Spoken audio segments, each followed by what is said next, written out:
Class 9, welcome to our channel Learn Academy. Please subscribe this channel, press the bell icon for more videos. तो आज हम discuss करेंगे matter is our surrounding. देखिए chapter 1 का जो ये टॉपिक है इवेपोरेशन, इस चीज़ को हम डिस्कस करेंगे। तो चलिए इवेपोरेशन को समझते हैं।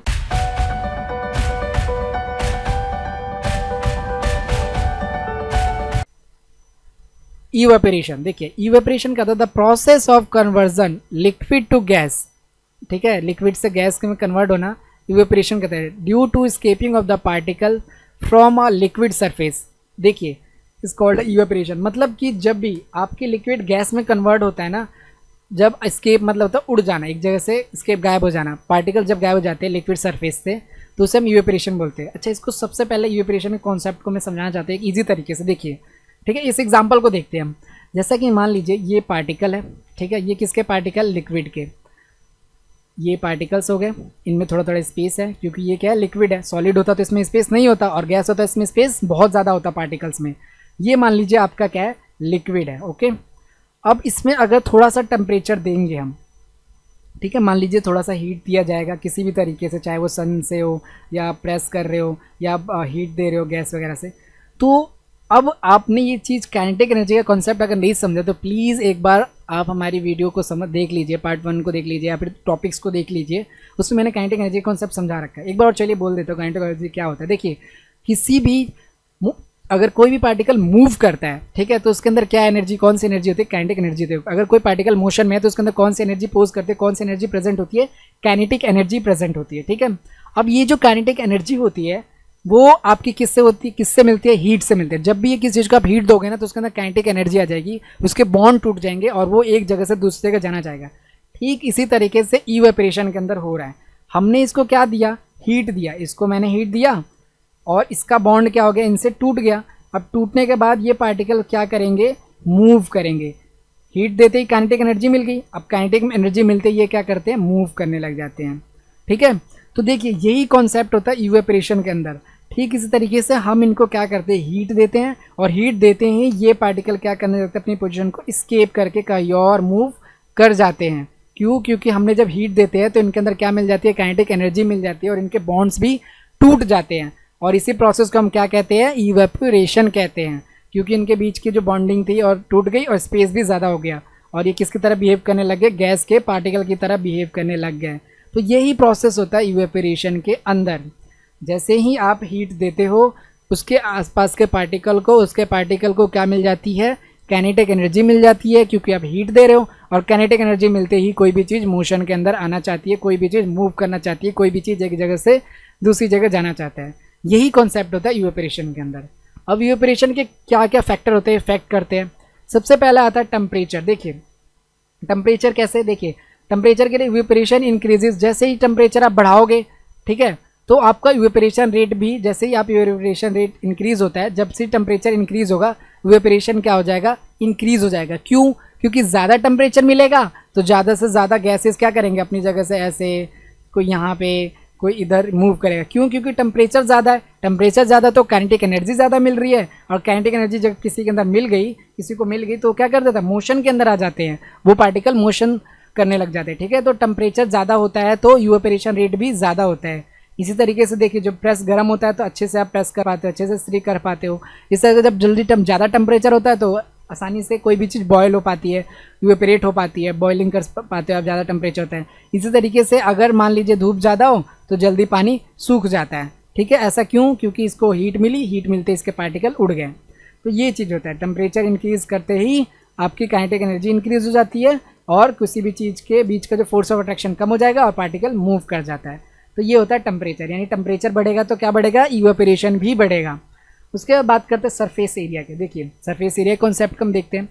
मान लीजिए कुछ पार्टिकल है, ये रहा एक पार्टिकल, ये रहा एक पार्टिकल, ये रहे। अब इनका सरफेस एरिया कम है, ये 4 पार्टिकल हैं और ये छोटे से में, इतने से में ये सिमटे पड़े हैं। ठीक है, ये रहे इनके पार्टिकल। अब मान लीजिए इनको हम थोड़ा बढ़ा देते, इनको अलग अलग कर देते, थोड़ा बिखेर देते। तो एक पार्टिकल यहाँ पे हो गया, एक पार्टिकल यहाँ पे हो गया, एक पार्टिकल यहाँ पे, एक पार्टिकल यहाँ पे और एक पार्टिकल यहाँ पे। इसके सरफेस को हमने क्या कर दिया, बड़ा कर दिया। ठीक है, अब इसको इजी तरीके से एक एग्जांपल से हम समझ रहे हैं। ठीक है, एक इजी तरीके से इस एग्जांपल को हम समझ रहे हैं कि देखिए जैसे ही मान लो आप इस पर अब सरफेस एरिया बढ़ गया तो ज़्यादा से ज़्यादा हीट आसानी से इनको मिल पाएगी, ज़्यादा से ज़्यादा सूर्य की किरणें, रे वगैरह या फिर ज़्यादा से ज़्यादा हीट आसानी से इन्हें मिल पाएगा। तो ज़्यादा हीट मिलेगा तो ये इतनी ही जल्दी इवेपोरेट हो जाएंगे और अपनी पोजीशन से उसको चेंज कर लेंगे, स्केप कर जाएंगे और ये गैस में कन्वर्ट हो जाएंगे, इसीलिए इसे इवेपोरेशन बोलेंगे। और यही क्या हुआ कि जैसे ही हमने सरफेस एरिया बढ़ाया वैसे ही इवेपोरेशन रेट भी बढ़ गया। जैसे ये देखो, इसमें हमने हीट दिया और ये पार्टिकल क्या कर रहा है, उड़ गया। ऐसे ही अगर जो कपड़े को हम ड्राई करते हैं, सुखाते हैं बाहर, तो अब क्या करते हैं, उसको सरफेस एरिया का जिसका कम हो तो कपड़ा जल्दी नहीं सूखता, लेकिन अगर हम उस कपड़े का सरफेस एरिया को बढ़ा देते हैं, इंक्रीज़ कर देते हैं, तो जल्दी ड्राई हो सकता है वो क्लोथ। क्यों? क्योंकि ज़्यादा से ज़्यादा हीट ये एब्जॉर्ब करेंगे पार्टिकल, और जब ज़्यादा हीट एब्जॉर्ब कर लेंगे तो उनके अंदर काइनेटिक एनर्जी आ जाएगी और फटाफट गैस में कन्वर्ट हो जाएंगे। तो ये सरफेस एरिया का कॉन्सेप्ट होता है। एक बार डेफिनेशन पढ़ लेते हैं। देखिए, evaporation increases with increasing the surface area, मतलब कि जैसे जैसे सरफेस एरिया बढ़ाओगे वैसे वैसे इवेपोरेशन रेट भी बढ़ता जाएगा, और जैसे जैसे सरफेस एरिया घटाओगे वैसे वैसे ही सरफेस एरिया घटता जाएगा। ये इसके कुछ एग्जांपल है, जैसे कि after rain roads are dried up quick then the potholes. जैसे कि नॉर्मल तरीके से जैसे गड्ढे वड्ढे का जहाँ पानी होता है वो जल्दी पानी नहीं सूखता, लेकिन जो नॉर्मल से रोड पे पानी होता है, जो बिखरा सा पानी होता है, वो जल्दी सूख जाता है। वैसे ही अगर जब घर में क्लीनिंग करते हैं, पोछा लगाते हैं, तो पोछे से हम पानी को क्या करते हैं, फैलाते हैं, सरफेस एरिया को बढ़ाते हैं। क्यों? क्योंकि वो जल्दी सूख जाए। फ़ैन ऑन कर देते हैं और वो सूख जाता है। क्यों? क्योंकि ड्राई हो जाता है, बिकॉज सरफेस एरिया इंक्रीज़ कर जाता है। तो सरफेस एरिया जब बढ़ाओगे तो आपका ये चीज़ भी इंक्रीज़ करती है, ठीक है, इवेपोरेशन भी इंक्रीज़ करती है। उसके बाद से देखते हैं ह्यूमिडिटी। देखिए, ह्यूमिडिटी बेसिकली नमी। जैसे ही बारिश के बाद से क्या होता है कि कुछ एयर ड्रॉपलेट्स हमारे एनवायरनमेंट में रह जाते हैं, जिससे क्या होता है, नमी सी हो जाती है हमारे एनवायरनमेंट के अंदर, एयर के अंदर, उसे ही हम ह्यूमिडिटी बोलते हैं।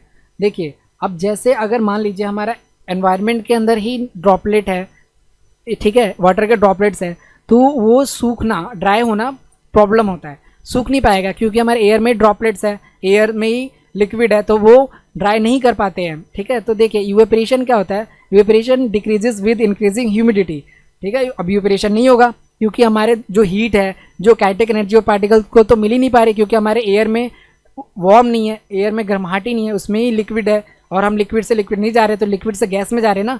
तो जब भी ह्यूमिडिटी बढ़ती है तो आपकी जो इवेपोरेशन रेट होता है वो डिक्रीज हो जाता है, because the more water vapours present in the air, पहले से वाटर वेपर प्रेजेंट है एयर में, वाटर होल्डिंग कैपेसिटी और एटमॉस्फेयर इज डिक्रीज कर देता है।